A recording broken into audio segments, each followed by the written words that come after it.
Lost Coast. Undead Ultra, Book 3. By Camille Picott. Narrated by Gwendolyn Druyor.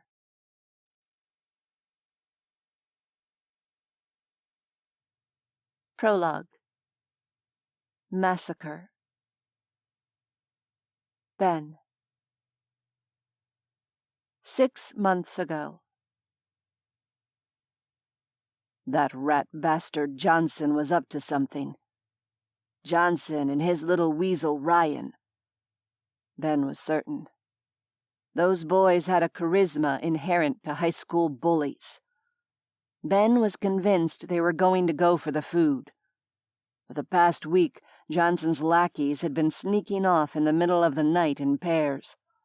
He suspected they were setting up a new headquarters and planned to steal all the supplies for themselves.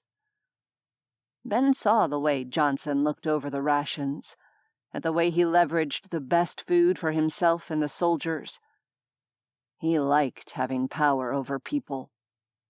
Just last week, he'd bullied the college kids into smaller rations. "Who's going to keep you safe?" Johnson had reasoned. "If you don't have us to protect you, the Zombs will get you." The rest of the soldiers were just as bad. They were all obnoxious pricks who subscribed to pack mentality, and Johnson was the leader. Ben was going to make sure the college kids weren't left high and dry when Johnson made his move. In fact, if everything went according to plan, Ben didn't intend for any of them to be around come tomorrow night. He made his way through the dark hallway and slipped into the dorm that had been converted to a storage room. He looked for things that could be carried easily: powdered soup mixes and packets of top ramen, bottles of aspirin. He scribbled a list with a broken pencil on a post-it note, making note of everything he planned to steal. He'd lead the kids away tomorrow night. Sneak out all the ones who hadn't thrown their lot in with Johnson. 5 miles north of here was a town, McKinleyville. He didn't think Johnson would follow them all that way. Ben just needed to make sure they had enough supplies to hold them over a few days until they found a new home base. He considered recruiting other soldiers to join him. There were 2 on the outside of Johnson's gang. The first was Ash. The fact that she was female put her at a disadvantage with Johnson. He respected her because she was tough, but she wasn't part of the inner circle. The other was Caleb. The young man was close to Johnson for reasons Ben couldn't fathom, but he wasn't like the rest of the soldiers.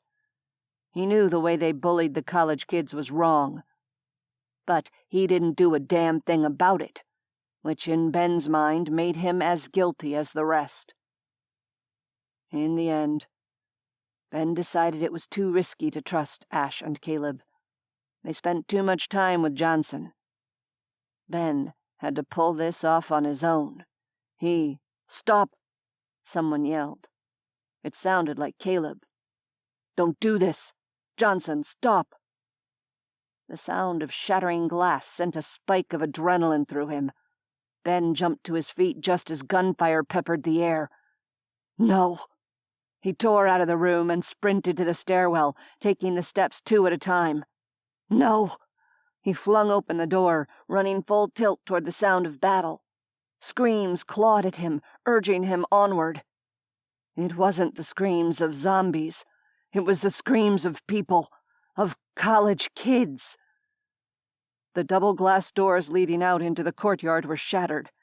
Ben threw himself through the opening, not feeling the shards that tore right through his clothes and his flesh. He burst into the courtyard, confronted by the sight of blood. So much blood. It ran toward the large drain near the center of the open area, bright red slashes against the gray pavement. His brain flashed through a sequence of scenes. Blood on the hard-packed ground in an Iranian village. Blood spurting through his fingers as he tried to staunch a bleeding friend on the desert ground. blood spraying like a popped soda can when the grenade went off near the meat shop in Somalia. His life could be painted in a series of blood patterns. It took him several heartbeats to wrench himself free of the memories. He careened back into the present just as a bullet grazed the tip of his ear, sending a burn up and across his scalp. Ben leaped for cover in the doorway's alcove. He gripped his cig and peered around the corner. That's when he finally saw past the blood and registered the bodies. The youthful bodies in brightly colored clothing. Aaron, Jason, Scarlett, Andy, Ted, Ginger. What's his name who never shut up? Their names scrolled through his brain in red kiosk lights. Red like the blood that matted their hair, marred their clothing, and drizzled across their skin. Come out, wherever you are, sang a voice. Johnson. That motherfucker. Come join your friends, Benny. What the fuck have you done? Ben bellowed. I just expanded our rations, Johnson drawled. That's when Ben saw Caleb. The tall, handsome African-American kid from San Diego crouched behind a pillar, gun in hand. He had a clear shot at Johnson. Come on, Benny, Johnson said. You knew that crew was just dead weight. All they did was take. You murdered them. Watch your voice, Benny. You'll bring the zombs. I'm going to make you a zom, you sick fuck. Johnson sighed loudly. That's why I didn't ask you to join us, Benny. You pull your weight, but you're a cranky fuck. Isn't he, guys? A chorus of voices answered in the affirmative. Ben saw them. The young soldiers and the college kids who had thrown their lot in with Johnson. They clustered around him like high school bullies guarding their ringleader. Ben counted them off in his head. Every last murderer. Every last fucker who was going to die for what they'd done. Across the courtyard, Caleb raised his gun. Ben watched him take aim at Johnson. Do it, he urged silently. Put that fuckhead in the grave. But Caleb only stood there, gun raised. And stood. And stood. And stood. With a sinking feeling, Ben realized he wasn't going to shoot. The fucker was going to let Johnson walk. Rage clouded his vision. Ben leapt out, a gun in each hand. He fired blindly in the direction of Johnson and his lackeys, then dove back toward the safety of the building. Miraculously, he wasn't hit. Sheer dumb luck. He charged back through the shattered doors and made a break for freedom. Gunfire followed him. As he fled, the last thing he saw was Caleb, still standing behind the safety of the pillar like a coward.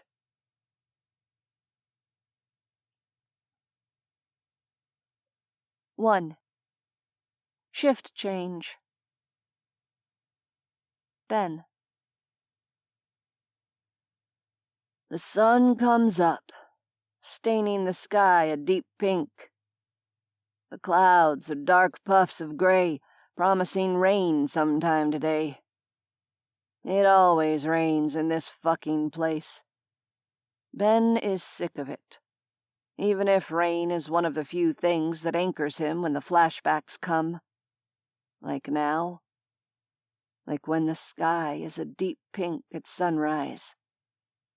The color sucks him back 30 years, when the ink of his signature was still wet on the Army enlistment papers. A similar pink sky stretched over him as his ground unit entered Kuwait to drive out Iraqi forces. He feels the vibration of grenades under his feet. His ears sting from the machine gun chatter. He feels the suffocating hot air of that desert hell. The fear that day sucker punches him. It fills every segment of his body, making his hands shake. He's a fresh recruit in Kuwait all over again, wondering what the fuck he's gotten himself into. Ben has never been able to stomp out that old fear, no matter how old he gets or how many wars he fights in. He grinds his teeth and tries to focus on the smell of the rain clouds. It never smelled like this in the sandbox. Ever. Just black plumes as petroleum fields burned. Ben stares at the clouds, willing himself to return to Arcata, willing himself to leave the hell of Desert Storm and come back to the hell of the present apocalypse. Gunfire fades in his ears, replaced with the soft, distant moans of zombies. The explosions from rocket launchers and grenades diminish, leaving the roof of the Creekside dorm building in Humboldt State University solid beneath his feet. Somewhere nearby, a bird chirps. It chirps a second time, then a third. By the time the third chirp sounds, he's returned to the present. His hands stop shaking. The old fear recedes, disappearing back into distant memory where it belongs. Ben wipes sweat off his forehead with the back of his hand. Fuck. That was a bad one. He's always dealt with flashbacks, mostly at night. It's fine. Sleep is overrated anyway. Shit. PTSD is practically a surrogate brother to him. He always shoulders the shit and moves on. But this fucking zombie apocalypse keeps triggering old memories. It's a new card surfacing from an old deck every fucking day. He runs a hand over the familiar handle of his cig. The weapon further grounds him, helping him focus on his mission for the day. This is how he survives, one mission at a time. Kate tells him what to do, and he does it. The work keeps him sane. One job after another until he's so exhausted his mind can't help but fall into a few precious hours of dreamless sleep. The hair on the back of his neck prickles, alerting him to an approach. Even though he's expecting the shift change for watch, he can't erase 30 years of paranoia learned in combat. He eases the handle of the cig out of its holster and turns toward the hatch in the dorm rooftop, ready for anything. A lean woman with a ponytail climbs out. Kate. He slips the cig back into place. He takes advantage of the 30 seconds it takes her to climb all the way onto the roof, admiring her lean muscles. She wears a tight tank top with a light jacket and running shorts. She's always in those fucking shorts, even when they go out with the zombies. He has a love-hate relationship with her shorts. When he isn't scared to death that she's gonna get herself bitten, he can't stop staring at them. Or, more precisely, at the legs revealed by those shorts. He's never seen a pair of legs like Kate's. She has leg muscles he never knew existed, which is saying something. He's spent his entire life with men who powerlift and do other shit meant to build muscle and decrease body fat. She's wearing a new pair of shorts today. He knows this not because he pays any attention to the color or the design on the various things she wears. He knows this because an extra 2 inches of leg is exposed above her tan line. Honestly, He'd been pretty sure the only way her shorts could get any shorter would be if she dispensed with them altogether and started running around in her underwear, which he wouldn't put past her if she thought it would serve some greater purpose. The crazy woman is always putting herself at risk for all the little shitheads she's adopted. "Hi." Kate gives him a tentative smile as she emerges fully onto the rooftop. Her body is haloed by the rising sun, which accentuates those perfect leg muscles. He stares at her. She looks so damn good. He wants to tell her this. In truth, he's been looking forward to this very moment for days. This exact moment of the shift change, when he knew he'd be with Kate and she wouldn't be surrounded by one or more of the little shitheads who all adore her. A moment when he could talk to her without anyone being there to watch or eavesdrop. The problem is, he hasn't worked out what to say. Even though he's had days to plan, days to come up with some clever conversation starter. A dent appears between Kate's brows as she watches him watching her. "Ben?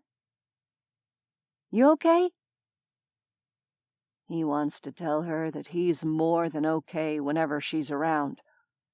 He wants to tell her that he could watch her run for hours without getting bored. He wants to tell her she's the craziest fucking woman he's ever met, and when he lies in bed at night unable to sleep, he likes to recall the night he watched her take out Johnson's entire poisonous nest with a bottle of laced brandy and 3 zombies. Thinking about that is more restful than sleep. God damn it, he'd settle for any comment civil and uncomplicated. Anything for a chance to talk to her, to keep the conversation going. Anything except for the words that are actually coming out of his mouth, which are, "Nice tan line." Her frown deepens, sliding from her brow down to her mouth. He hates this look, mostly because it's the only one he can seem to get out of her when he works up the nerve to talk to her. "I have to wear what I can find, okay? I ripped my favorite pair on that door hinge when we cleared out those zombies that congregated in the depot. Jenna found these in a room on the 3rd floor, and they fit." He should explain that he didn't mean that the way it sounded. He should explain that she looks damn fine in those shorts.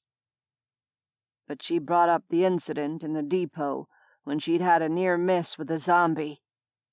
Just thinking about it pisses him off all over again. She risks herself too often. "You shouldn't wear shorts when we leave Creekside. It's too risky. I've told you that before." "What's risky is having to run hard and fast in jeans or stuff like that." She gestures to his sturdy military fatigues. "It's not the right gear for our lifestyle here." "I run in these just fine." He won't budge on the fatigues. He can't.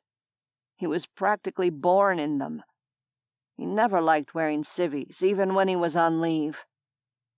"I do your 4-hour workouts like everyone else." She pokes a finger in the direction of his waist. "Yeah, and I know you've got blisters and chafing. I've seen the bandages. Don't try to deny it." He's torn between pleasure that she's paid enough attention to notice the bandages and irritation that she's seen through his bald lies regarding fatigue pants.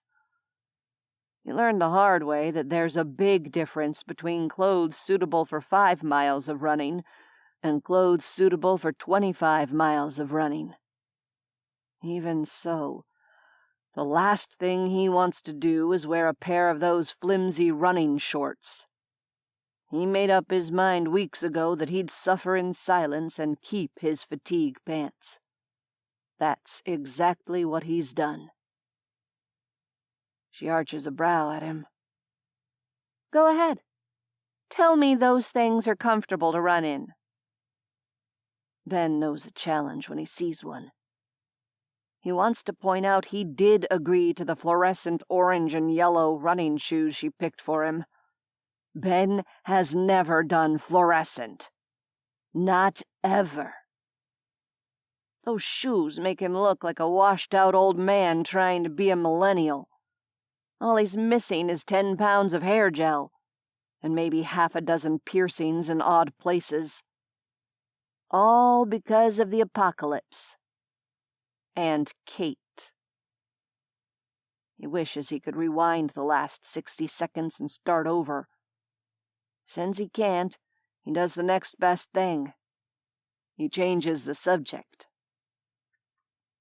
Grabbing a thermos off the small table they keep on the roof, he holds it out to Kate. "I made you coffee." She blinks. "When did you make me coffee?" "Last night, before my shift." 4 hours ago? Now she's really frowning. She thinks he's offering her cold coffee. "This is a Yeti thermos," he explains. That doesn't clear up her frown. Maybe she doesn't know about Yeti thermoses. She barely knew the front end of a gun from the back when he met her a few months ago. Why would he assume she knows about Yetis? "This is the best thermos on the face of the earth. A friend of mine in the service was a hunter. He went on a hunting trip every time he was on leave. He'd go out into the back country for days. He always took a Yeti and kept ice cream in it." I'm confused. I thought we were talking about coffee? Ben wants to kick himself.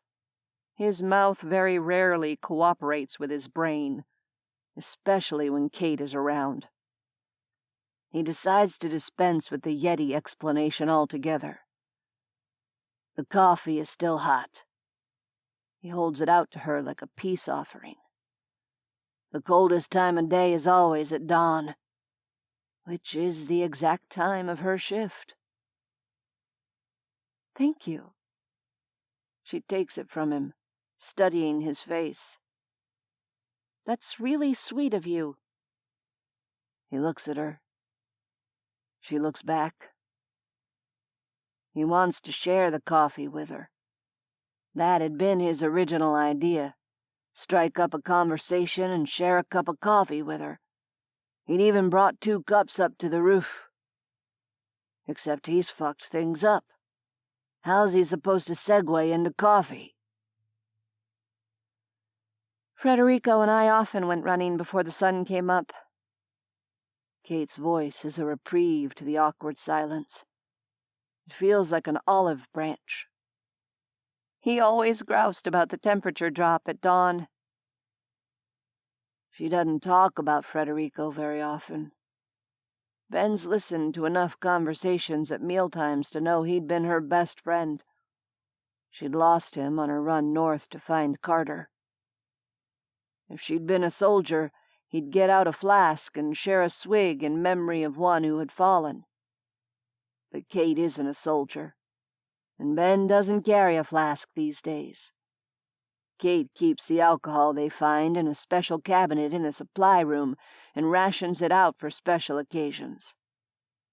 He respects her too much to make himself an exception to her rule. But the fact that she's sharing a little bit about her lost friend means something. Or at least he hopes it means something. He latches on to this idea and plows ahead.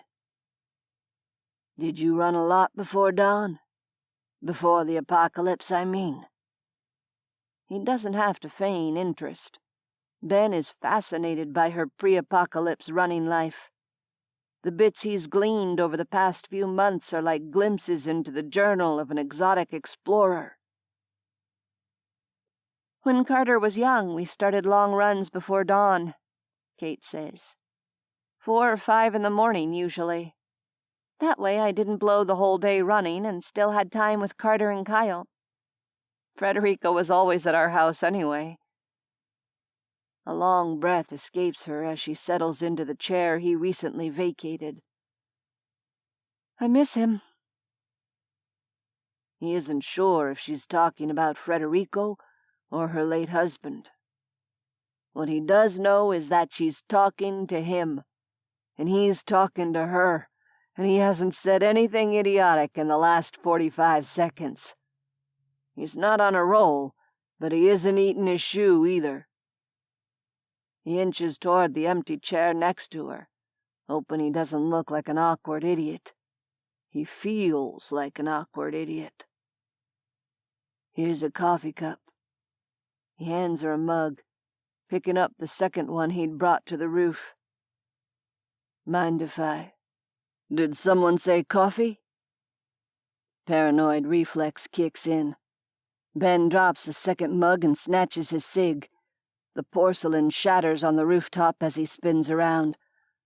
A handsome young man climbs into view. Caleb. Irritation prickles up the base of his spine. Leave it to this little shit to ruin his moment with Kate. Caleb is everything Ben is not. Young, good-looking, and, most irritating of all, good with words. Whereas Ben always struggles to find ways to talk to Kate, Caleb never has trouble slipping into conversation with her. Their mutual affection rankles Ben. "What do you want?" he snaps at the younger man. "Good morning to you too, old man." Caleb takes in the ruined coffee cup. "Sorry if I startled you. I was just bringing Kate some breakfast." Irritation turns into seething anger. Startled? Like Ben is a jumpy recruit. He'd fought in at least 2 wars before Caleb was in diapers. Ben doesn't like many people, but there are very few he loathes. Caleb tops that short list. "Breakfast?" Kate turns. The smile she has for Caleb is wide and genuine, much wider than the one she had for Ben a few minutes ago. She wouldn't have such a ready smile for the younger man if she knew what he'd done. Of the innocent people he'd let die. Of all the blood on his hands. "What's cooking today?" Kate asks. Caleb slides into the empty chair, the very one Ben had been angling for. "Well, Lila is up to her usual magic in the kitchen." Kate coughs.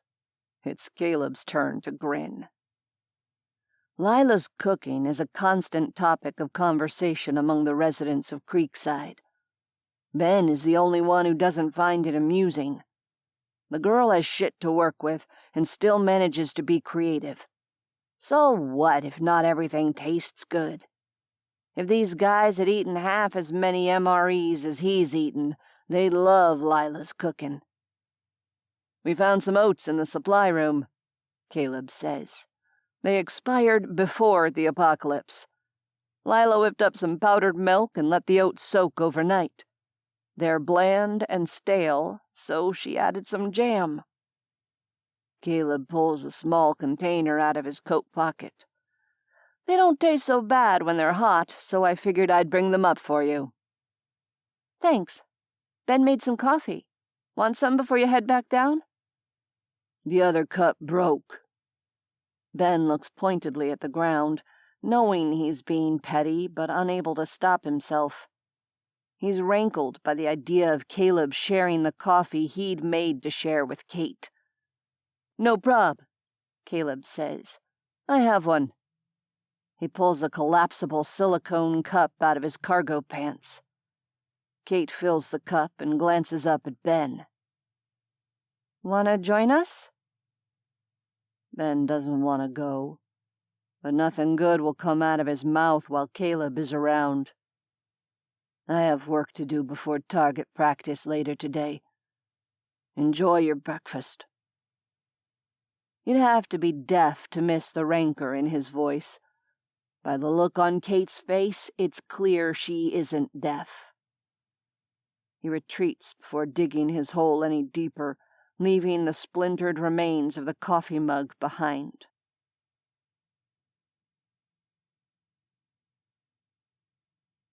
Two. Caffeine. Kate. Caffeine. Some days there isn't enough of it in the world. Like today.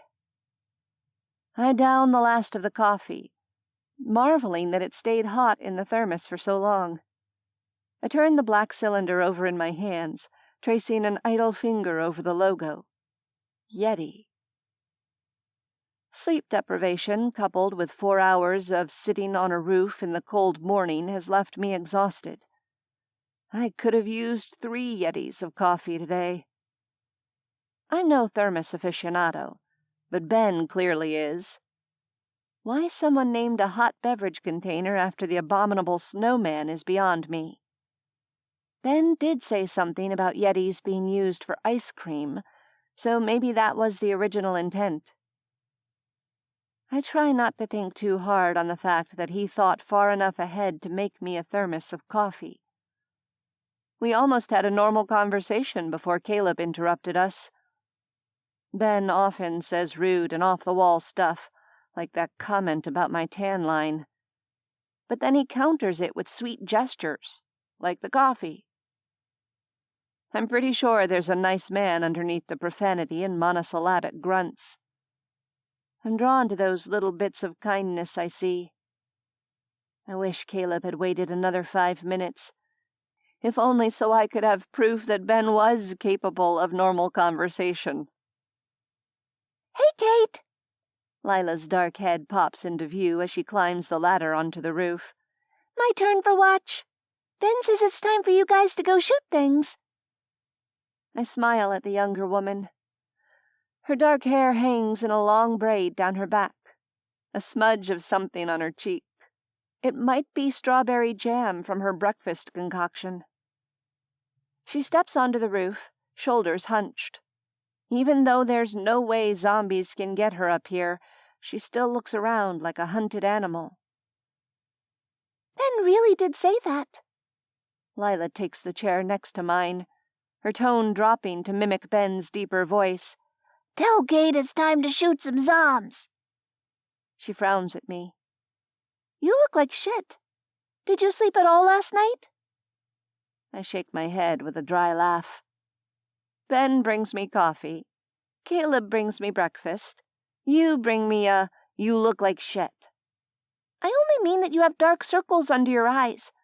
You don't look like you got any sleep." I shrug. It's been warm. I'm still getting used to falling asleep without an air conditioner. It's partially true, except that it never gets that hot in Northern California, not even in the summer. In truth, I wouldn't be sleeping well even if I had a pre-apocalypse air conditioner. Every time I close my eyes, my brain travels back to the night I murdered Johnson and his people. I see the ravaged bodies of these young 20-something men I drugged and killed with zombies. Looking at Lila reminds me it was worth it. I did it for her. I did it for Carter, Jenna, Reed, Johnny, and Eric. I did it so they could live without the threat of Johnson hanging over them. "I could make you some tea that would knock you out for a full night," Lila offers. I shake my head. I prefer to stay away from that kind of tea. Lila specializes in marijuana concoctions. Some of the other kids, mostly Reed and Eric, indulge in pot, but I prefer not to. I have my own personal sleeping medicine. Have you seen the stack of books on my nightstand? Lila wrinkles her nose. "All that old stuff?" "They're called classics. 2 pages in one of those books and I pass out cold." "If they're such a good sleep aid, why didn't you sleep last night?" Lila asks with an arched eyebrow. Damn. Caught in a lie. I shrug with nonchalance. I've finished all the ones on my nightstand. I need to get some new ones. Lila studies me with narrowed eyes, as though trying to ferret out my lie. I look back at her, determined not to reveal the real reason for my insomnia. No one made me kill Johnson.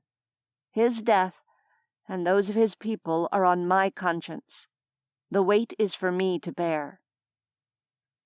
Lila breaks eye contact, shrugging. Suit yourself. You know where I live if you change your mind. Speaking of which... She fishes a small glass jar out of her backpack and holds it out to me. Need some? It's a fresh batch. The guys say you have a 2-hour run planned today after shooting practice. I'll take it with me. Ash and Eric have both been complaining about sore muscles. I take the jar of homemade cannabis salve that Lila made. We all used to tease her about the stinky stuff. Now, after months of using it on our various achy body parts, we're all fans of it. Did you give some to Johnny? I ask. He needs to keep it on his Achilles. Yeah, I lathered him up as soon as I finished mixing this batch. He should be back to running in no time. I don't reply.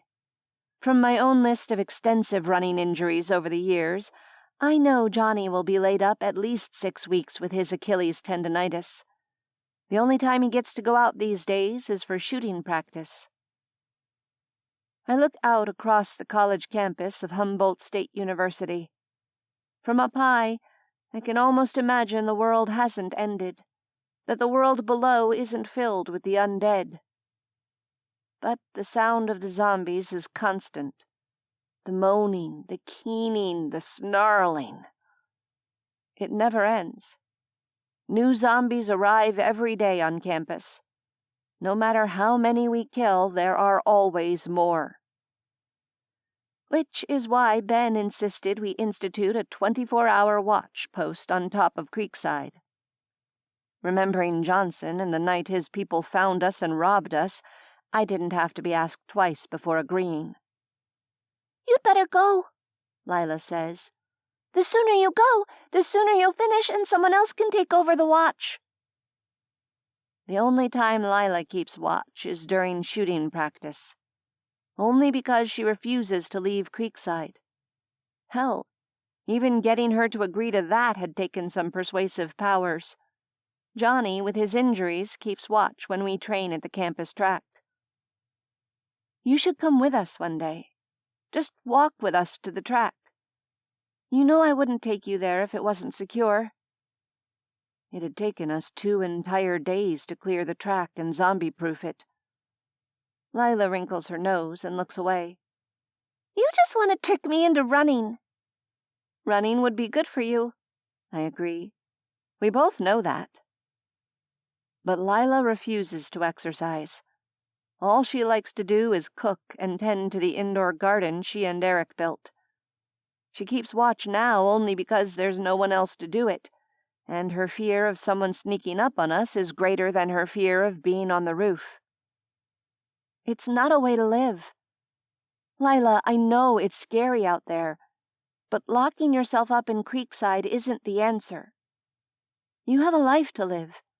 It shouldn't be within the confines of this single building. She shrugs, still not looking at me. It's not the answer for you. It's working all right for me. Just think about it. I reach across the distance separating us and squeeze her shoulder. Think about coming out with us one day. We'll keep you safe. You'll see it's still worth being a part of this world. I raise a teasing brow. There's a big marijuana plant growing beneath the bleachers at the track. Just think of all those buds waiting to be harvested for your salves and concoctions. I'll think about it. Lila's eyes flick in my direction, then back out to the campus. You'd better go. The troops are no doubt getting restless. You know how they are when they want their mama bear. She gives me a quick smile at the use of my nickname. I give her shoulder one last squeeze before heading to the ladder. Kate? I pause, turning to look back at Lila. I know I'm fucked up, she says. I know a screw came loose in my brain when the world ended. Thanks for giving a shit. I smile warmly at her as I step out onto the ladder.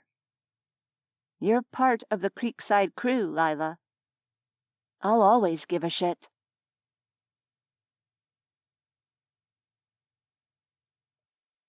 Three. Pack. Kate. Everyone is assembled on the bottom floor of Creekside. Carter, my son.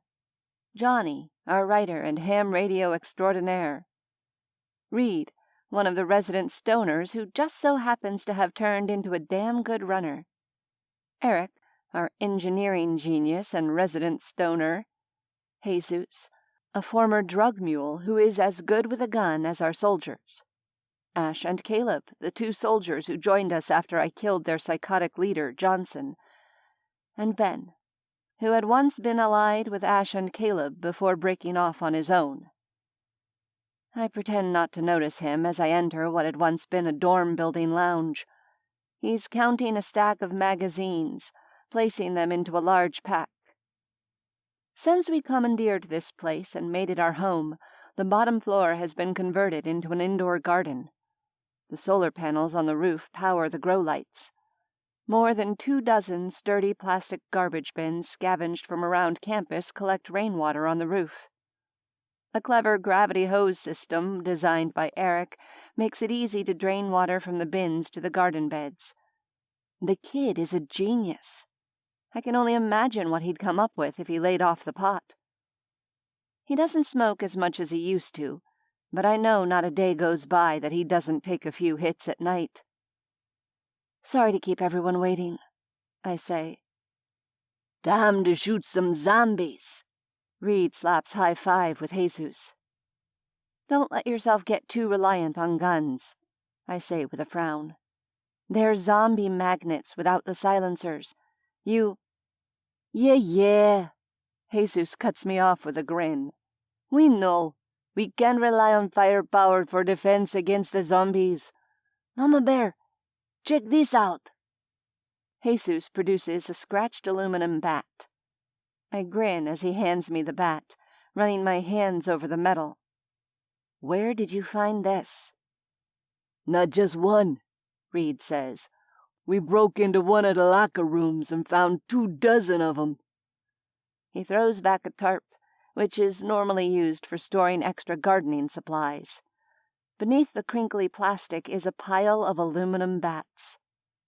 Zombie swatters for everyone, Jesus declares, throwing his arms wide open. That is awesome. Carter hefts a bat in one hand. Think we could add spikes or something to the end? Yeah, Jenna says.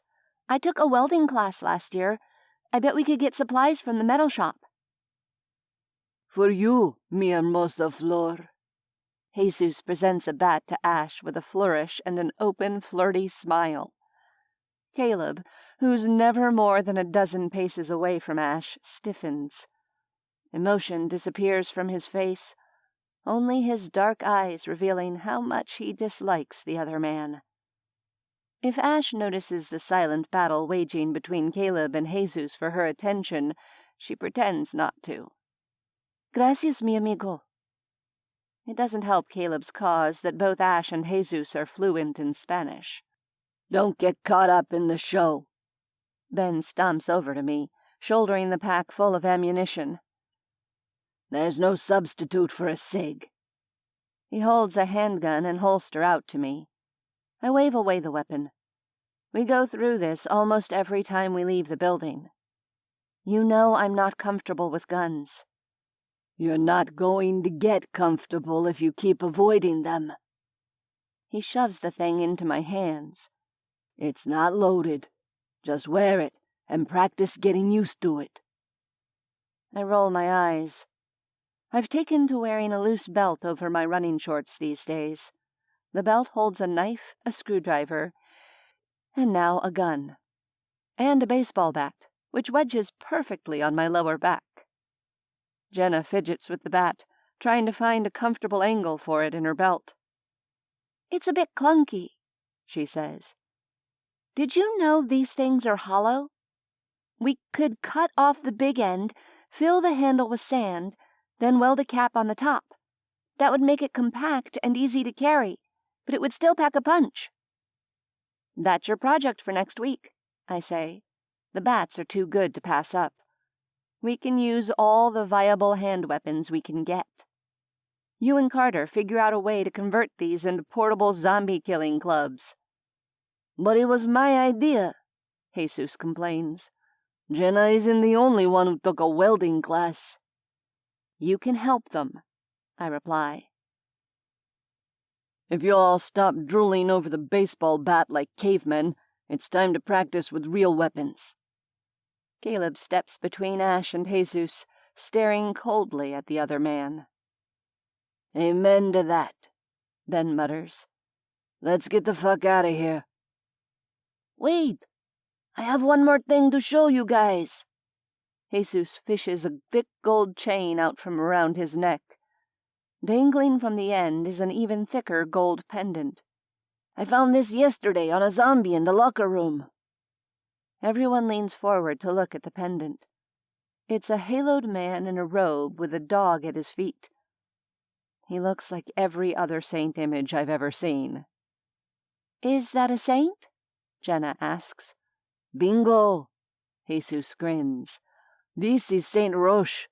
He was a patron saint of dogs, the falsely accused, bachelors, and, get this, he's invoked during times of the plague. His words hang in the air. A plague saint? It never occurred to me such a thing existed, but why not? Saint Roche is going to look over the Creekside crew from now on.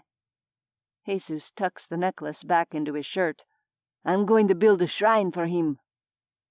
Dude, Reed says. You and your shrines. You already have 2 in our room. Those are for our mother, Guadalupe, Jesus replies. This one needs to be in a central location. I'm going to build it in the kitchen. You'll have to clear it with Lila, Reed replies. The kitchen is her domain. Jesus waves a dismissive hand. I got her number, bro. All I have to do is pretend to like her food. Ben frowns. You're going to lie to her to get something you want. I'm doing her a favor, Jesus replies. Lies are okay when they make someone feel good. She'll see through your bullshit, Ben says. You haven't said a single nice thing to Lila about her food since you got here. Don't hate me for playing the system, man. Ben's expression darkens. Everyone knows he gets prickly around insults to Lila's kitchen experiments. I find this sweet, even if I can't understand it. Lila's food makes me gag on a good day. I decide to break up the banter before things go south between Jesus and Ben. Jesus, you can take up this conversation with Lila when we get back. Everyone, outside. We're leaving now. No one argues. We troop outside, locking the door behind us. What was once a swinging glass door has since been converted into what Lila likes to call a wood and metal monstrosity, built to withstand zombies and humans alike. I lead the way, my people spreading around me in a loose circle. Ben shadows me much the way Caleb shadows Ash. He's been doing this for a while now. Jenna says it's because he's taken it upon himself to look out for me. I pretend not to notice. Unfortunately, feigning ignorance with Ben is easier than having a conversation with him. We've cleared the campus as much as possible.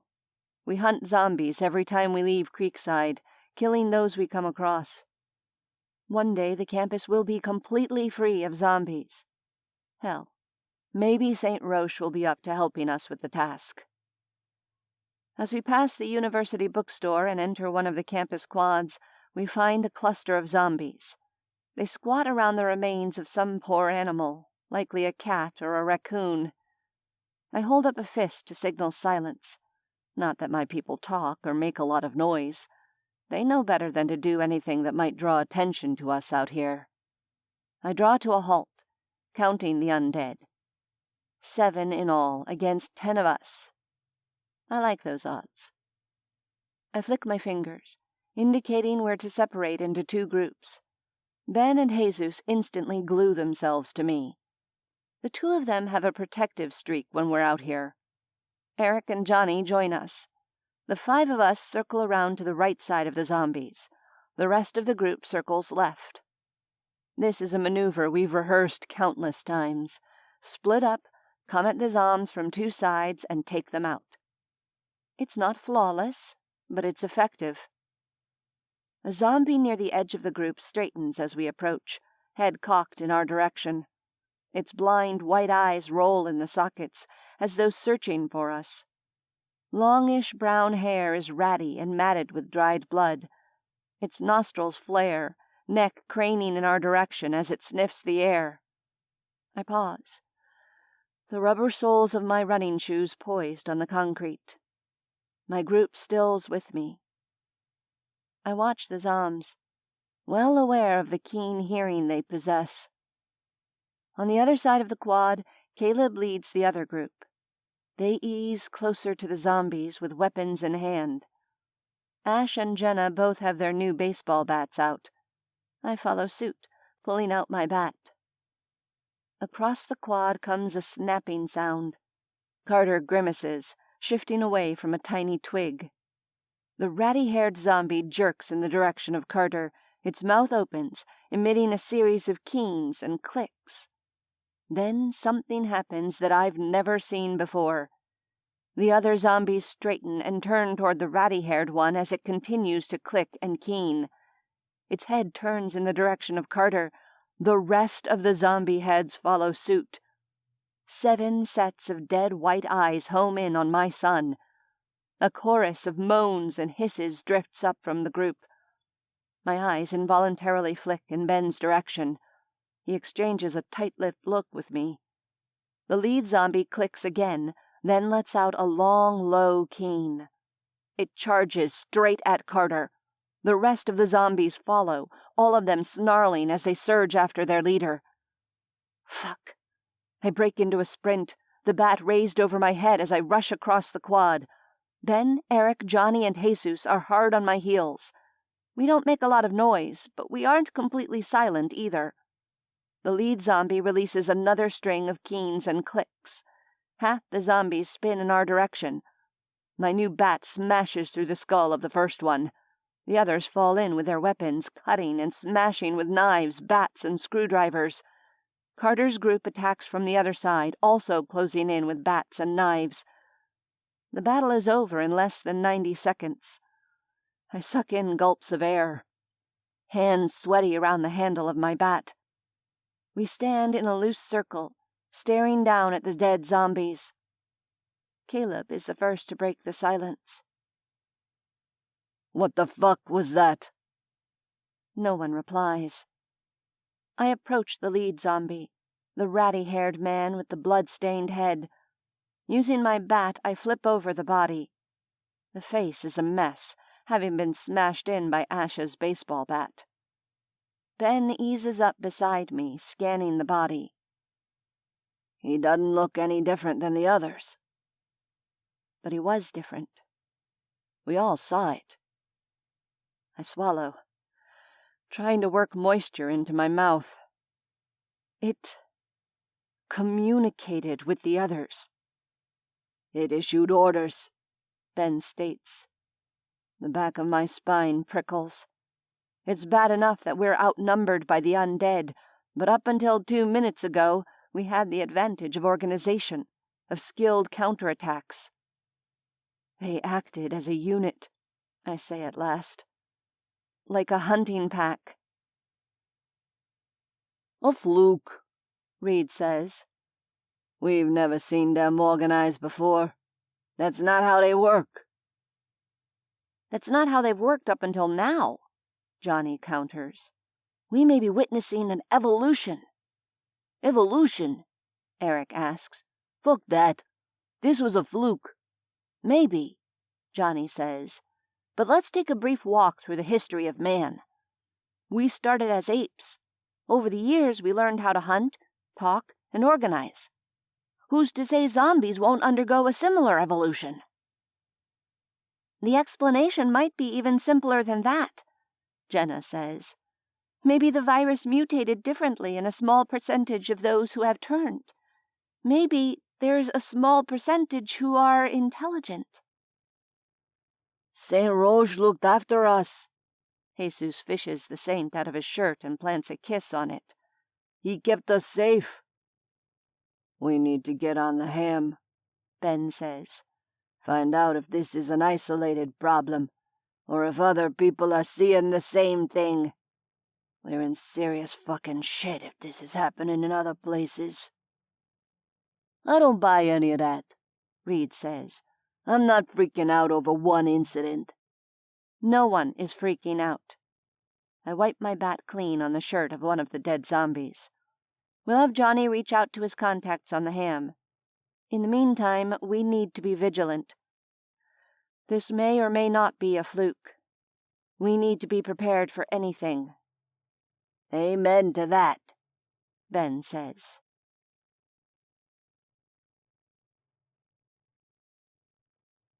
Four. Practice. Ben. Ben finds comfort in the psst-psst of the handguns as they spit bullets on the zombies below. To him, it's the sound of self-preservation, of survival. College Creek Dorm, for all the bad memories it holds, has proven to be a perfect place for target practice. The long balcony across the second floor, connecting 3 dorm suites, is perfectly positioned above the athletic field. There are plenty of zombs to shoot without fear of being bitten or swarmed in the process. You're leaning backwards. Your shots are punching holes in the clouds, Ben tells Kate. Bend forward at the waist and lower your arms. Better. Try again. I suck at this shit. Kate heaves a sigh. The dark circles under her eyes are more pronounced than usual today. He hadn't noticed them in the smudged light of dawn this morning. She could have used a bigger thermos of coffee. Like this. He takes her by the shoulders and adjusts her stance. He does his best not to notice her warmth beneath his hands. Try again. Brow furrowed in concentration, she once again raises the cig and takes aim. This time she hits a zom right between the eyes. Granted, it's only 20 yards away, but this is a vast improvement over a few weeks ago when all she could hit was dirt. Good work, Kate. Keep it up. She responds with a small, tired smile. A sense of contentment fills him.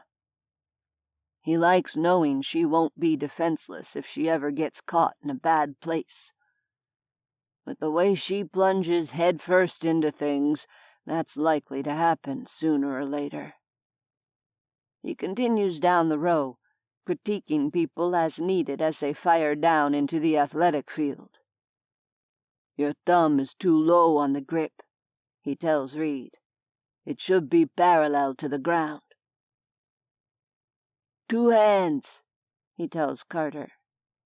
That shit you see in the movies with cops shooting one-handed is just that. Shit. If you want to kill zombies, hold your gun with 2 hands. Feet shoulder-width apart, he reminds Johnny. You look like a frog. The kids don't argue. They take his instruction, do their best to make corrections, and keep practicing. Shooting practice is the only time they aren't all flapping their jaws. Couple the lack of chatter with the silencers on the guns, and it's bliss out here for Ben. No wonder he looks forward to practice sessions. The silencers were a score. Ben managed to scavenge several dozen sound suppressors when he first raided the Army's weapons cache. It was a good thing, too. Without those silencers, Kate would never have agreed to their practice sessions. You'd think anyone who found herself in the middle of a zombie apocalypse would welcome guns and the chance to learn how to use them. Not Kate. Nope. She was happy with her knives and screwdrivers. And now, he supposes, her aluminum baseball bat. He wouldn't put it past her to pick running shoes as a preferred form of defense over a firearm. But he'd won her over. Eventually. With lots of pestering that earned him frowns. In the end, he'd gotten his way. Sort of. She'd consented to target practice 2 days a week. Our 2-hour runs are scheduled on Wednesday and Friday, Kate told him. We can add target practice to those days. Of course, she wouldn't dream of cutting a running workout. He would have to make do. Consistent practice 2 days a week was better than nothing. Kate almost put the kibosh on the whole thing as soon as she figured out silencers don't really make guns silent. Like most people, she'd been misled by the movies. Silencers drop the overall decibel of a weapon, but guns still make a healthy amount of noise. Enough that they attracted new zombs to the wrought iron fence around the field every practice session. It wasn't until Ben convinced her the newcomers were good for long-range target practice that she reluctantly agreed to allow the lessons to continue. It was paying off, as evidenced by the fact that Jenna and Carter, who never held a gun before the apocalypse, were hitting their targets 85% of the time. Only half of those are headshots, but he doesn't expect miracles. Ben stops beside Jenna as she fires at a senior citizen zombie on the athletic field below. You're flinching right before you pull the trigger. It's messing with your aim. Don't flinch. She wrinkles her nose, raising the Beretta as she again takes aim at the senior zombie. This time, when she fires, her bullet sinks into the shoulder of the creature. Nice work. Bend your knees a little. You're too tense. He takes her by the shoulders and adjusts her forward a few degrees. You want a slight tilt at the waist. Try again. This time, aim for the head. Jenna nods, her body locked in place, and fires. Her shot brains a zom and drops it. Nice. Keep it up. Ben continues down the line. Jesus is a good shot. The man is open about his pre-apocalypse days as a drug dealer, which no doubt plays into his proficiency with firearms. Caleb and Ash are more than proficient, of course. They both had professional training. Then there's Eric. Ben stops beside the young man. More than 24 zombies lie dead on Eric's end of the field, the result of the young man's handiwork. Not bad for 2 15-round mags. Nice work. Ben gives him an approving nod.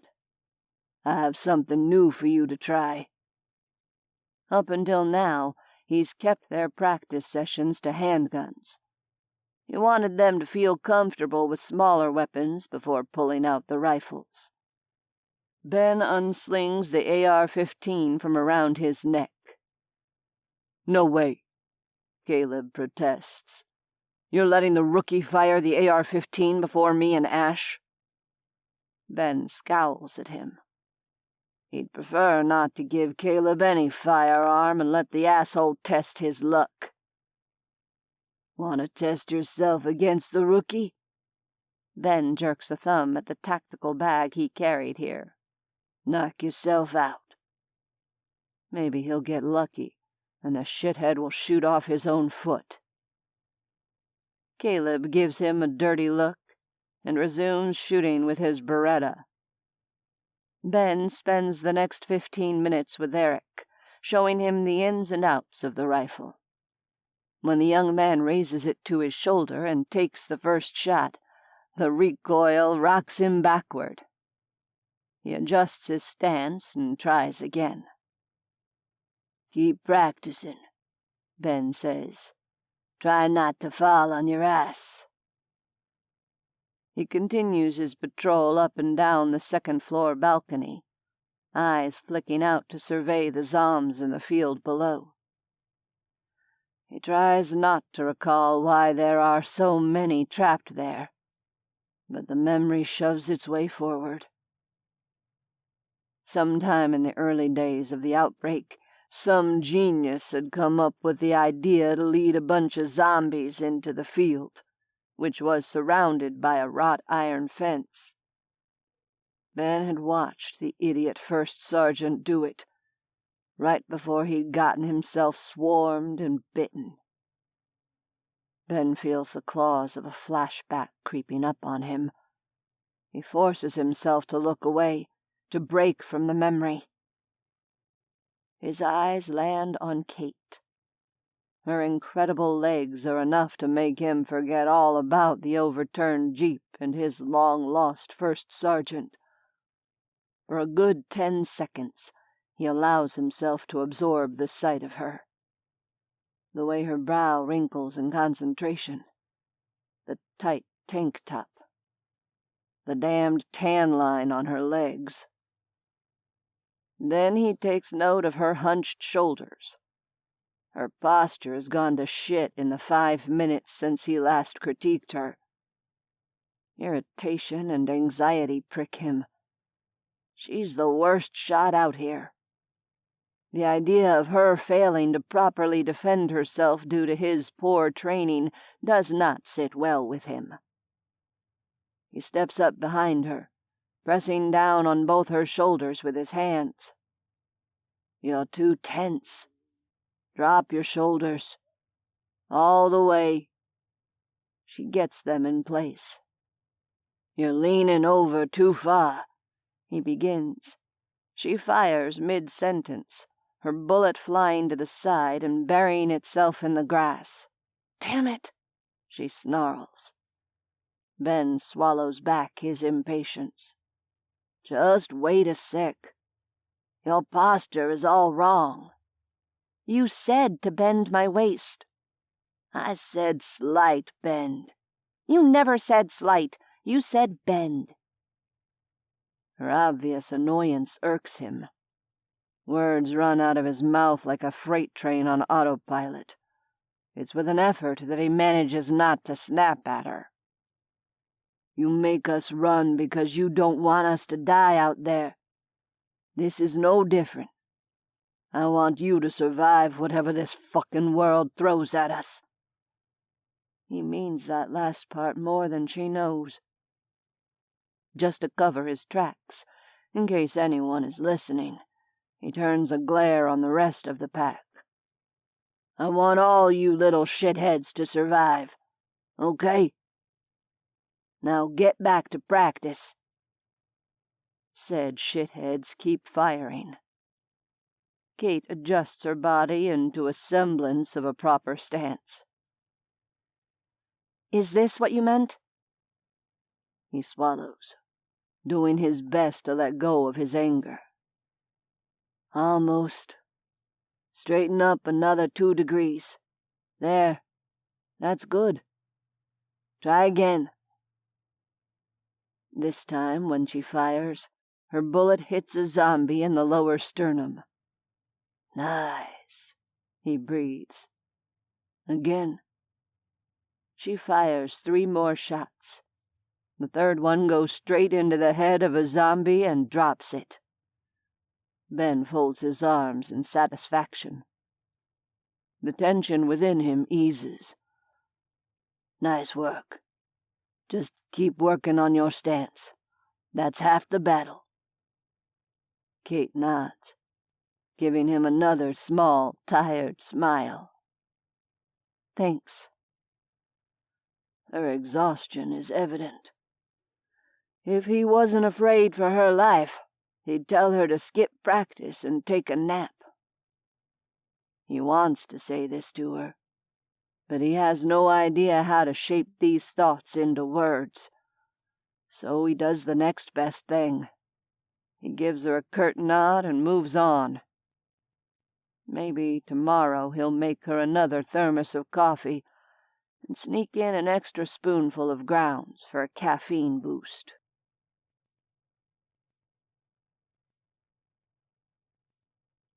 Five. Hair. Kate. A week later, I stare at myself in the mirror. I hardly recognize the face that stares back at me. Lean, bordering on gaunt. Brown ponytail with a solid 5 inches of gray roots. The skin around my eyes shows the beginnings of crow's feet. God, I say, you'd never know I'm turning 40 next month. I look 50. Your birthday is next month? Jenna, who stands beside me in the bathroom, frowns at me in the mirror. Carter didn't say anything about your birthday. You may have noticed my son is short on details. Jenna's mouth twists in an affectionate grimace. Yes, I've picked up on that once or twice. His father was the same way. For the record, you don't look 50. You look like someone who does CrossFit at the beach. Jenna is being nice. I appreciate her kindness. My son snagged himself a great girlfriend. So, what will it be? Cut or color? Jenna picks up a pair of scissors with one hand. With the other hand, she hefts a bottle of brown hair dye. It turns out, brown hair dye isn't the easiest thing to find on a college campus. Green, yes. Blue, yes. We even found pink and red and purple in one room, but no brown. If the apocalypse had stranded us in an old folks' home, I'm sure there would have been brown hair dye in every other bathroom. When I happened across this bottle yesterday while scavenging in a nearby dorm building, I'd been ecstatic. Now that I have the dye, it seems stupid. What's the point of dyeing my roots if they're just going to grow out again? I don't have time to spend messing with my hair. What do you think Ben would like? Jenna asks. Why does that matter? Jenna shrugs, giving me a look of wide-eyed innocence. I don't know. Without a doubt, I'd look better with dyed hair. I'd look younger, not haggard. Borderline okay looking. Not attractive by any sense of the word, but not a she got run over by a truck look either. I think he likes you, Jenna says. No, I shake my head. He barely talks to me. Which is technically true. Ben doesn't talk much to anyone. He spends more time with you on the firing range than anyone else. Target practice. I wish he hadn't brought that up. I didn't know it was possible for someone to get worse at something with practice, but over the past week my already non-existent shooting skills have declined. Ben is so different when he's patrolling the balcony and critiquing us. Yeah, he's still gruff and curt. I don't think anything will ever change that. But he's a good teacher. No, scratch that. He's a great teacher. Give the man a gun and he's completely in his element. I like seeing that side of him. But it's distracting. It's even worse when he starts prodding me to stand correctly. I pretend not to be hyper-aware of his small touches as he corrects my stance. He has no idea how hard it is to get everything right when he's standing 2 feet away scrutinizing me. I hate looking like an inept idiot in front of him. The only reason he spends extra time with me on the shooting range is because I'm a terrible shot, I tell Jenna. Jenna just looks at me and says, "Uh-huh." I decide not to tell her about the thermos of coffee left just outside my bedroom door every morning for the past week. Ben has never said anything to me, but I have no doubt he's my coffee fairy. Seeing the Yeti thermos there every morning warms me more than the coffee. But my hairstyle is not about Ben. His theoretical opinion doesn't have any bearing on my decision. "Cut it all off," I say. That's the practical thing to do. Jenna's bottom lip sags open. She snaps it back shut. "Are you sure?" I nod. I can't be worried about my hair. Or about Ben's opinion. There are too many other things to worry about. Such as the evolution of zombies. Johnny spent the last week on the ham talking to every person he could find. 3 reported seeing organization among the zombies.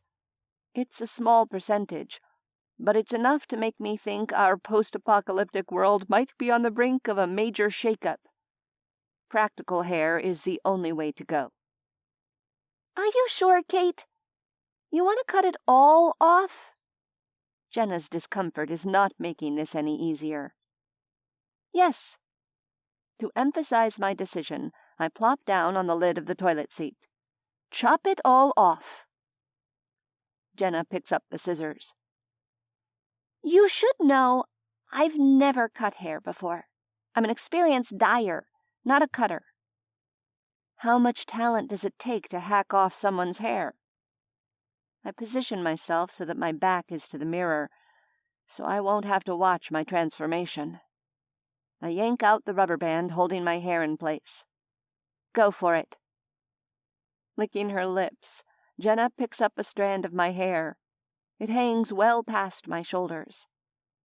I force myself to stare at the shower curtain. The cheery cloth with pink, yellow, and orange flowers is now tarnished with gray splotches of mold. I feel like that shower curtain. Snip. The first chunk of hair falls to the floor. I see it out of my periphery and make it a point not to look at it directly. Snip, snip. My vision blurs.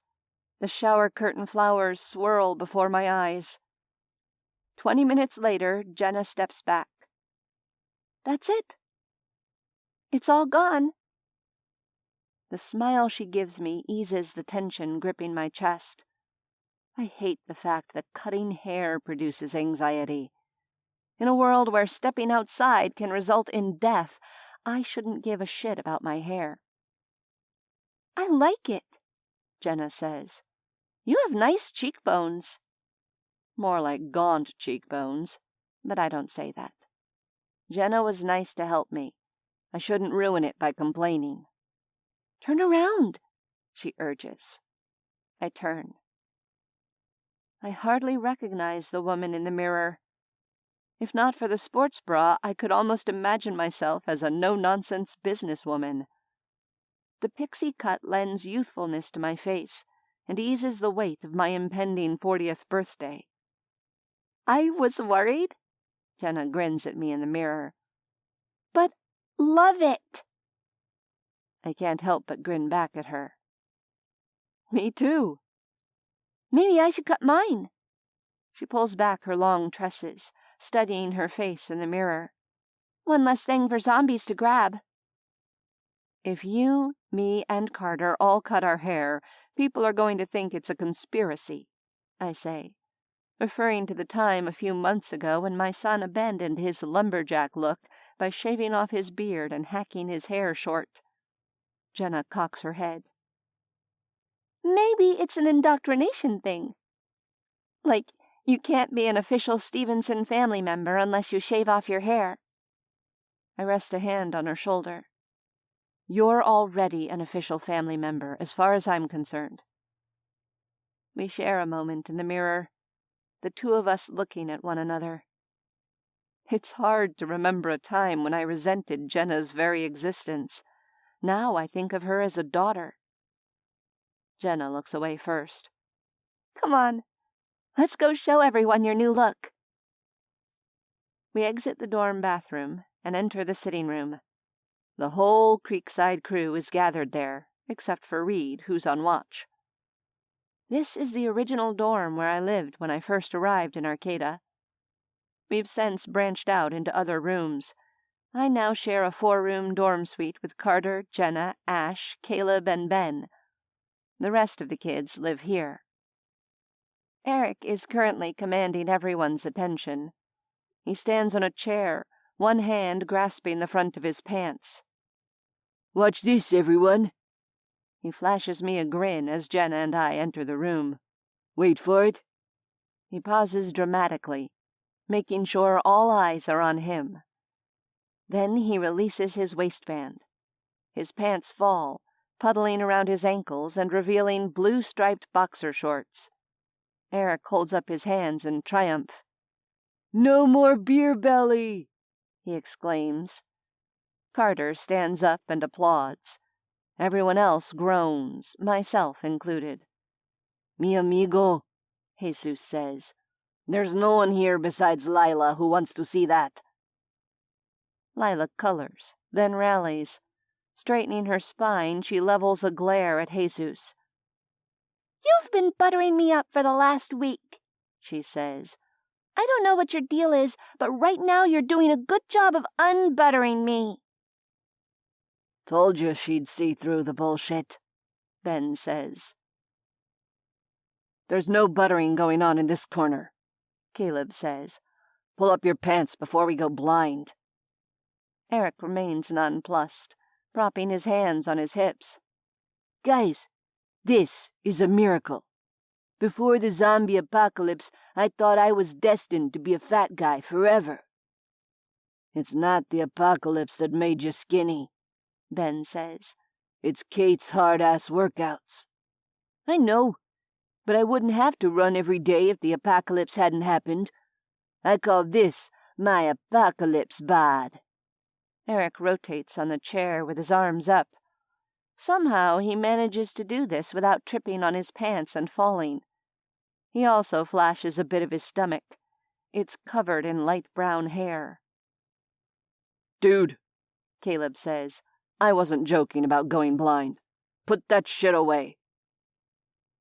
"Mom, you cut your hair."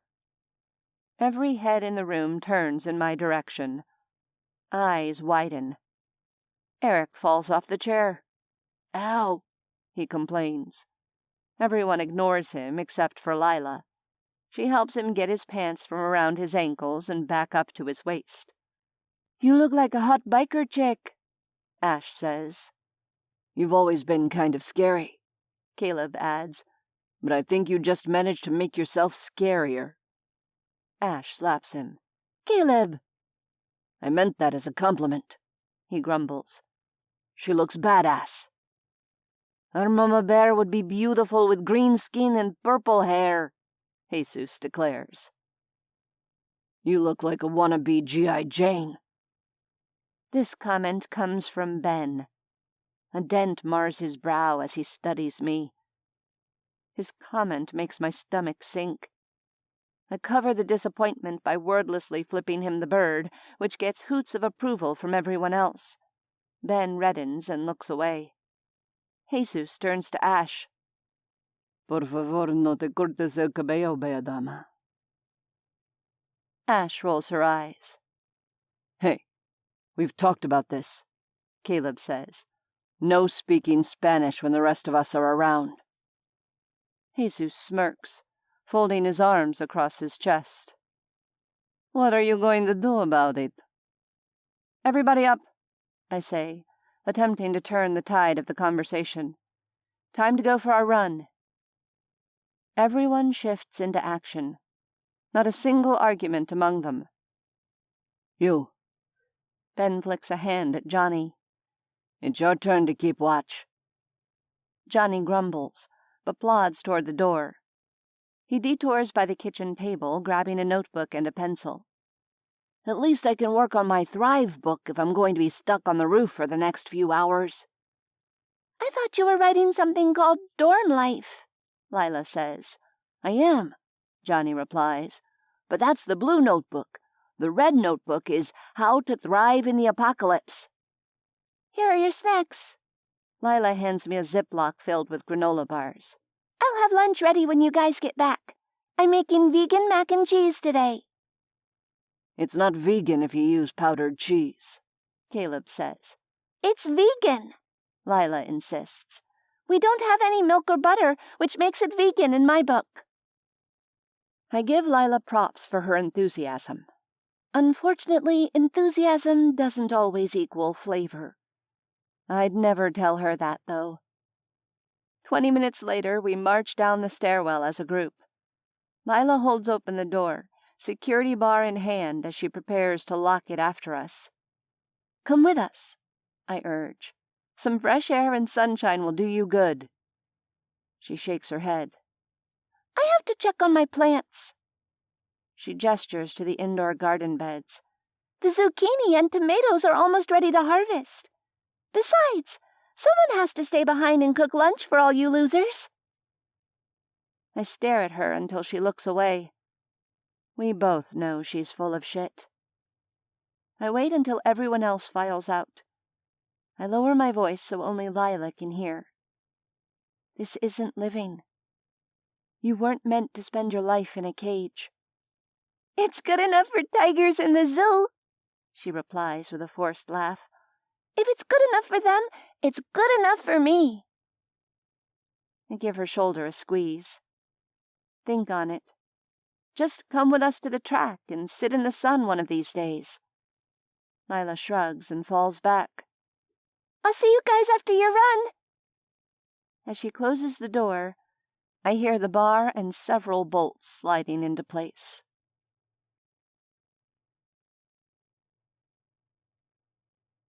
Six. Spam. Kate. As we return to Creekside after our track workout, I run through the list of things we need to get done today. We're in the process of mounting several more solar panels on our roof. With any luck, we'll have grow lights for additional garden beds soon. And most importantly, a solar-powered water heater. Eric spotted one on a recent trip into town. It took us 3 trips and a few run-ins with zombies, but we managed to get it dismantled and transported back to Creekside. Now we just have to figure out how to reassemble it, and get water into it.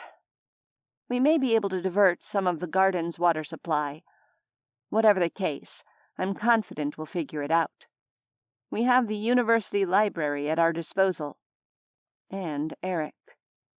He's our secret weapon. He might be a pothead, but he's an engineering genius. As we reach Creekside, Ash puts 2 fingers to her lips and whistles. Johnny's dark-haired head appears on the edge of the roof. "Be right down," he calls. A few minutes later, the metal bar protecting Creekside slides aside. Lila and Johnny throw open the door. They jostle each other, Lila glaring. "We need to take a poll," Johnny announces. "Fuck you and your polls," Lila says. "I get to say what it is. I'm the chef." "That's a generous appropriation of the word," Johnny replies. "I'd like to see you do better," Ben snaps. But Lila doesn't need Ben's defense. She's more than capable of sticking up for herself. "If you don't like it, you can go to bed without supper. Your loss. I found a tub of vegan protein under a bathroom sink upstairs. Everyone is getting an extra dose of good health tonight." She spins on her heel, marching toward the stairwell as the rest of us file into Creekside. "It's not vegan just because it has vegan protein powder in it," Johnny calls after her. "I used soy milk, dickwad." Lila punctuates this sentence by flipping him off. "Yeah, with spam," Johnny hollers. He turns to us, palms up. "She insists the mac and cheese casserole she made is vegan because she used soy milk and vegan protein powder, even though she threw in a can of spam and used the powdered cheese." I drop the security bar into place and slide the 3 bolts into the locked position. Does it really matter? Whatever the case, it sounds awful, though my criticism of Lila's cooking never leaves my mouth. The others don't have the same standards. I'm less worried about the description, and more worried about the fact that Lila put protein powder into a mac and cheese casserole, Carter says. Hopefully it's not something weird like chocolate protein powder. A collective groan goes up. You're all a bunch of ingrates, Ben scowls. That young lady works hard to make sure we get nutrition. She has shit to work with, and look at the things she makes for your ungrateful asses. Vegetable soup with canned tuna is not earning anyone a Michelin star, Johnny says. Especially when you consider the fact that she put Spam in that, too. What about that 3-bean salad she tossed with the blue cheese dressing? Reed chuckles. That was nasty. Beans are a great source of protein. You guys should try eating beef stroganoff MREs for 32 meals in a row. Ben's face is flushed with irritation, his mouth pressed into a hard line. None of you guys would complain about anything after that. He shoulders to the front of the pack, stomping ahead and slamming open the door to the stairwell before disappearing. Beef stroganoff MREs for 32 meals in a row? That must violate some sort of regulation, Ash says. Caleb shrugs. I don't know. Maybe someone fucked up on a requisition and shipped too many of the same thing. The debate continues as we file upstairs. Since the university-issued table was only built for 6 people, and moving in an extra table would mean getting rid of the couch, we don't have a formal eating arrangement. With 11 of us, we sit wherever we find a spot. Despite this, I take pride in the fact we eat 3 meals a day with each other. I get comfortable on the floor, holding a bowl of Lila's afternoon concoction in my hands. I scrutinize the lumpy mess in my bowl. The base is mac and cheese from a box. The cheese sauce, according to Lila, is made of powdered cheese, soy milk, and protein powder. The smart thing would be to spoon the food straight into my mouth with my eyes closed. What's with the Spam? Caleb asks. You put this shit in everything. Lila plants her hands on her hips. What's wrong with Spam? I'll have you know that 100 million pounds of Spam were consumed by the Allied troops during World War I. What she means, Ben says, already shoveling food into his mouth, is that Spam was partially responsible for the defeat of Hitler. All you little shits would do well to remember that. He jabs his fork at our collective group for emphasis. Thank you, Ben. Lila draws herself up, beaming at the older man. At least someone appreciates Spam. My mom always put Spam in our spaghetti when I was a kid. Dude, I'm pretty sure the nukes were responsible for the defeat of Hitler, Reed says. I said partially responsible, Ben retorts. You think our soldiers would have stood a chance if they didn't have Spam to fill their stomachs? Okay, we get it, Caleb says. Spam saved us from the Nazis. He rolls his eyes, popping a bit of the casserole into his mouth. What kind of protein powder is this? Plain. Lila from her seat beside Eric spoons a heaping amount into her mouth. It gives the cheese sauce a nice texture. A few people cough. Ben says, Good stuff. I stir the stuff around in my bowl, working up the courage to try it. If Spam is responsible for the defeat of the Nazis, what do you think are the chances of it defeating the zombies? Ben glances up from his bowl. He looks at me like he can't tell if I'm serious or not. Best not to leave that open to interpretation. I'm joking? Thank God. I was trying to figure out the best way to answer that from a logistical standpoint. I do my best not to laugh in his face. Only Ben would use spam and logistical in the same sentence. I look away before the conversation can deteriorate, as it often does between us. I venture to put a spoonful of the stuff into my mouth. My gag reflex works in the back of my throat. The cheese sauce has a gloppy texture, but not in a nacho cheese sauce sort of way. More in a runny with chunks way. The supposed plain flavor of the protein powder has a distinct earthy flavor that lingers long after I've swallowed. It's amazing that even Kraft mac and cheese can be thoroughly ruined, even in the apocalypse. Straight water with the cheese powder would have been better than the sticky mess that's in my mouth right now. I did the calculations, Lila says. We each have about 20 grams of protein in this meal. It's good for us. 20 grams? Jenna's mouth sags open. How do you figure that? I calculated the serving ratio of the protein powder and added that to the protein in the mac and cheese. I added a little more for the soy milk. The apocalypse is treating us well. He's the best damn thing I've had since the world ended, Jesus says. Can I have seconds? Lila narrows her eyes at him.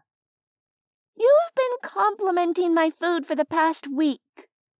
Why? Jesus's eyes widen with innocence. Can't a man compliment the chef? Ash snorts. Mentiroso. Lila doesn't buy it. In all the months you've lived with us, you've never said one nice thing about my cooking. In fact, I believe I recall you saying something along the lines of my stew tasting like roadkill. I didn't say that. Yes, you did. What I meant is that maybe we should find some roadkill for snacks. You are so full of shit. No, I mean it. Roadkill could make nice jerky. I can see why you and Reed are besties, Lila says. You're both full of shit. Hey, don't drag me into this, Reed says. I don't fill your ears with lies. This casserole makes me want to yak, Lila. But I'm going to eat it, because I know it has nutritional value, and Mama Bear made us run for 2 hours today. Then she made us run up and down the bleachers for another 30 minutes. So I'm hungry, and pretty much up for anything. See? Truth. Thank you, Reed. If Lila is offended by anything he's just said, it doesn't show. I'm glad you appreciate the nutritional value. I work hard to find ways to get you all extra protein. Her gaze swings back to Jesus. Out with it. What do you want from me? Want from you, Jesus protests. Why do you think I want something? Lila stares at him, refusing to answer. She stares at him until he squirms and throws up his hands. Okay, I admit it. I was trying to soften you up. Lila narrows her eyes. For what? For Saint Roche. Jesus fishes the necklace out of his shirt, holding it up for Lila to see. He's the patron saint of plague victims. I want to build a shrine for him in this room. Why here? Because this is where the Creekside crew gathers, Jesus replies. Saint Roche can look over all of us this way, and we can pay him respect. Lila considers this. If I let you have space, will you continue to tell me my food is good? If you will grant me a place for a tribute to Saint Roche, I will gladly tell you every dish you serve is worthy of French royalty. I'm pretty sure France hasn't had a monarchy in over 100 years, but whatever. You have yourself a deal, Jesus. Jesus kisses the pendant and crosses himself. Thank you, mi chef. By the end of this exchange, most of us have finished eating. I drop my empty bowl and fork into the sink, glad I don't have dish duty today. Babe, Eric says, we gotta go back to that part about you calling this a vegan meal. I could ignore that statement if we were just talking about cheese powder. But it has Spam. It can't be vegan if it has Spam. Don't be a dick. Lila shoots back, her eyes brightening. For some reason, these two love to bicker with one another. It has vegan components. I mean, soy milk, Eric. That's as vegan as it comes. Eric is grinning now. That's like saying a chicken Caesar salad is vegetarian because it has lettuce in it. I'm the chef. I get to say what it is. You can say whatever the hell you want. That doesn't make it factual. Lila huffs. Go fuck yourself, Eric. You try cooking for 11 picky people when there are no grocery stores and see how well you do. She makes a show of stalking out of the kitchen, loudly slamming the door to her bedroom. Here we go, Carter mutters, rolling his eyes. Jenna elbows him. Eric waits 60 seconds before following. Another 60 seconds later, rhythmic banging sounds from the bedroom. Another collective groan rises from us. Lila and Eric never seem to care if any of us are around when they get busy. I'm going to go in there with a hacksaw and remove their headboard. Johnny pushes an empty bowl away. I have to say, that was weird as shit, but not terrible. Maybe I'll pass the recipe on to Alvarez. You and I have different definitions of the word terrible. Jenna stares forlornly into her bowl. My mother would roll over in her grave if she saw me eating Spam. She'd probably give me a sermon on what this stuff does to my colon. Ew. Carter makes a face at her. You couldn't have waited until after I finished eating? Anyone gonna eat the rest of this?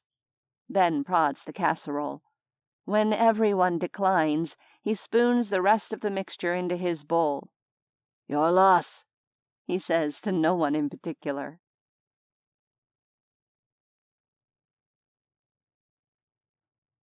Seven. Mayday.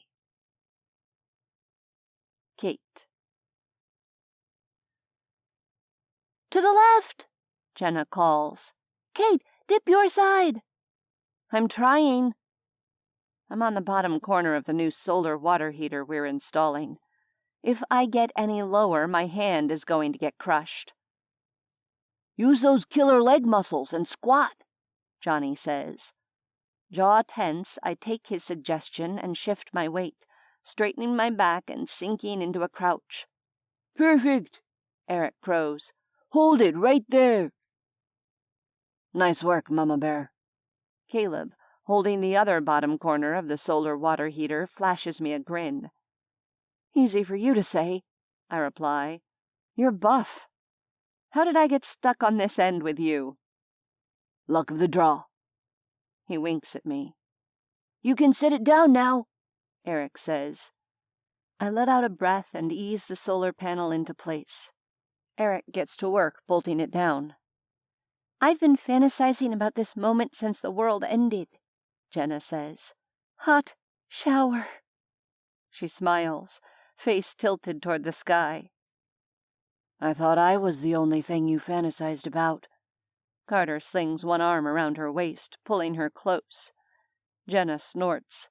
You're hardly a fantasy. I get you whenever I want.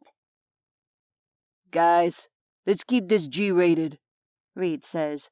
There are sensitive ears present. Who gets the first shower? Ash asks. We still have to design a catch basin for water to fill the pipes, Eric says. We haven't crossed home plate yet. Yes, but when we do, Jenna says, one of us will get to go first. She narrows her eyes at Ash. I'll thumb wrestle you for the rights. You're on, Ash says. Oh, hell no, Jesus says. The only kind of wrestling I want to see is mud wrestling. He points both index fingers at the girls. You two, in the mud. That would have been some quality pay-per-view back in the day. Dude. Carter tightens his arm around Jenna's waist, frowning. Caleb mirrors his frown, though he doesn't say anything. Don't blame me. Jesus holds his hands up. Your woman is hot. That's not my fault. Carter opens his mouth to retort, but he's cut off by Lila's unexpected voice. It drifts up through the roof hatch access. Guys, come downstairs! The urgency in her voice stills me. You guys have to hear this! What is it? I hurry across the rooftop and scramble onto the ladder. I was flipping channels on the ham, Lila says. Her eyes are wide, her lower lip lodged between her teeth. Someone is in trouble. I frown, unsure why this has her riled up. We're 6 months into a zombie apocalypse. Of course people are in trouble. It isn't the first time one of us has met someone over the ham in a dire situation. Just last week, we talked to a man caught in the cab of a semi at a monster truck rally somewhere in Texas. Trust me, you guys need to hear this, Lila says. We reach the second floor where we live. Ben comes out of the weapons room as we file past. It's a dorm suite we converted to hold all the weapons we've scavenged. Half the supplies were brought by Ben when he joined us. The rest were taken from Johnson's lair. Ben has been in there cleaning since lunch. "What's going on?" he asks. Come in here, Lila replies. She ushers us into our main sitting room and cranks up the volume on the ham. Listen to this. A woman's voice bursts from the tiny receiver, filling the room. Mayday, mayday, mayday! Can anyone hear me? Boat grounded in Humboldt Bay. My husband was attacked by a great white. His condition is critical. Is anyone out there? Can anyone help us? Mayday, mayday, mayday! Our boat is a blue charter boat named Fairhaven.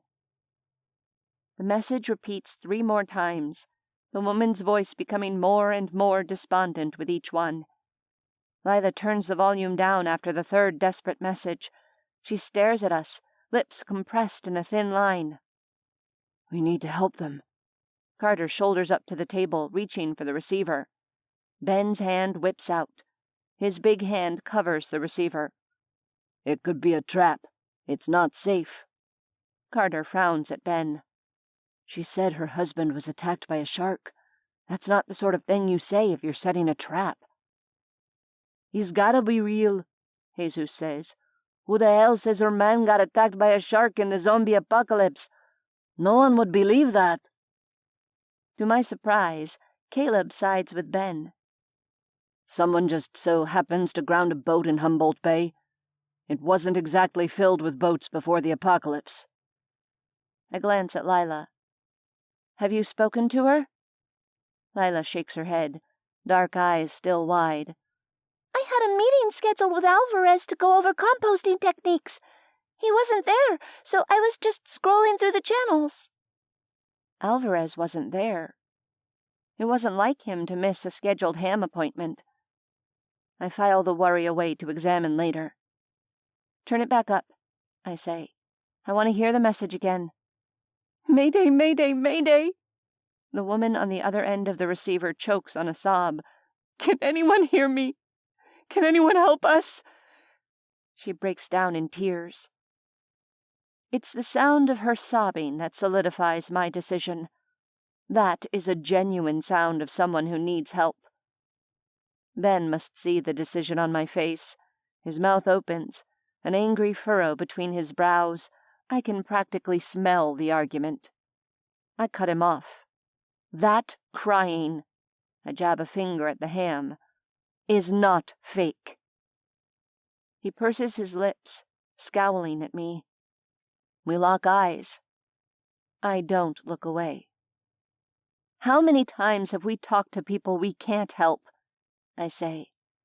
Just a few days ago, there was that officer in Oregon. He was barricaded in a police station closet and slowly starving to death. And what about that woman whose semi was swarmed in Southern California? She was surrounded by zombies with no way out. All these people out there talking to us on their ham radios, and we can't do a damn thing to help them. I rest my hand on the receiver. This time, it's different. We have the chance to help someone in our backyard. This woman, whoever she is asking for our help. I'm going. It's the right thing to do.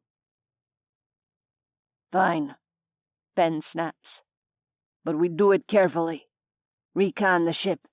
Don't show ourselves until we're sure it's safe. We? I raise an eyebrow at him. Did you think you're going alone? He stomps over to the door, sifting through the rack of weapons we have mounted on the wall. I'm going too, Carter says. We don't know what sort of shape this guy is in. You'll need at least 4 of us if he has to be carried out. I'll go too, Jenna says. I'm the medic, Ash says. If the husband really has been attacked by a great white, I should be there to help. Do great whites even live around here? Eric asks. I tend to be on Ben's side in this argument. I think it's a trap. San Diego is home to the largest population of great whites in California, Caleb says. Humboldt County is the 2nd largest population. How do you know that? Ash demands. I made it my business to learn about great whites the first time I saw Jaws as a kid, Caleb says. I'll go with you guys. Ben and I are best suited to recon the boat, assuming it's even there. I'm grateful for the help. I run my eyes over the group, wanting to make sure we truly have everyone we need. Reed, suit up, I say. He's the fastest. I don't know what we're going to find out there, but there's always the chance we might need a sprinter. Jesus, you too. The man is a good shot. That leaves Johnny, Lila, and Eric at home. Enough to keep an eye on Creekside until we get back. Ben is adamant about never leaving Creekside empty. Are we going to stand around and stare at each other, or are we going on a suicide mission? Ben glowers. He has a rifle over his shoulder, a gun on either hip, and an ammo belt slung across his chest. I wish he didn't look so good. I'll finally get a chance to try this out. Ash grabs the first aid backpack she assembled a few months ago from our supply cache. She takes it on supply runs, but until now she's never had a real reason to use the things inside. I move toward the weapons rack. The rest of the group mobilizes with me. I already have a knife and a screwdriver on my belt. I pick out one of the smaller handguns, a Glock that I've been practicing with. Take one of the rifles, Ben says. I shake my head. I've never used one. Take it anyway. It could save your life. At the very least, Reed says cheerfully, you can smash a zombie in the face with it. We all know Mamita is good at smashing things. Jesus touches the dent on his forehead. Speaking of which, we should try out our new zombats. He grabs a box filled with modified baseball bats. The handles have been sheared short, and the bottoms welded closed with the original ends. Jenna, Jesus, and Carter have been working hard to assemble these new weapons. What do you think? Jesus hands me one of the zombats. Nice. I give it an experimental swing. I can already tell it's going to be better than the regular baseball bat. The others show similar appreciation as they receive their new weapons. We could get rich selling these things on eBay, Carter says. Heck yeah. Jenna grins at her boyfriend. We could finally afford our own place and move out of this dump.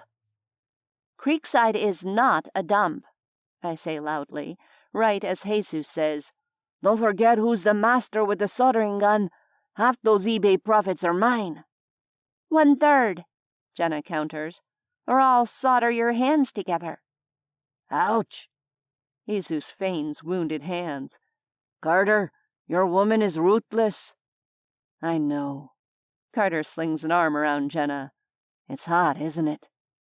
Okay, time to focus. I cut in.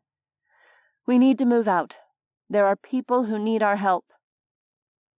Ben blocks the door, preventing us from leaving the apartment. We need to agree on a few things before we go out there.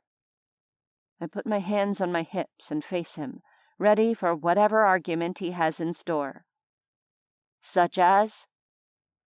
Ben jabs a finger in the general direction of the group.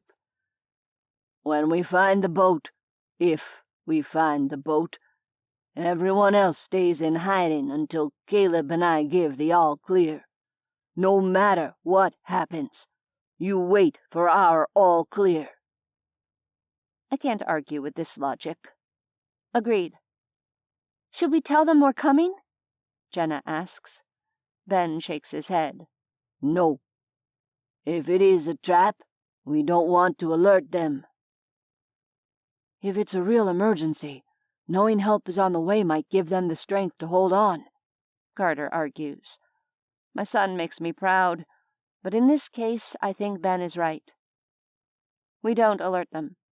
We find them, recon, then decide our next steps.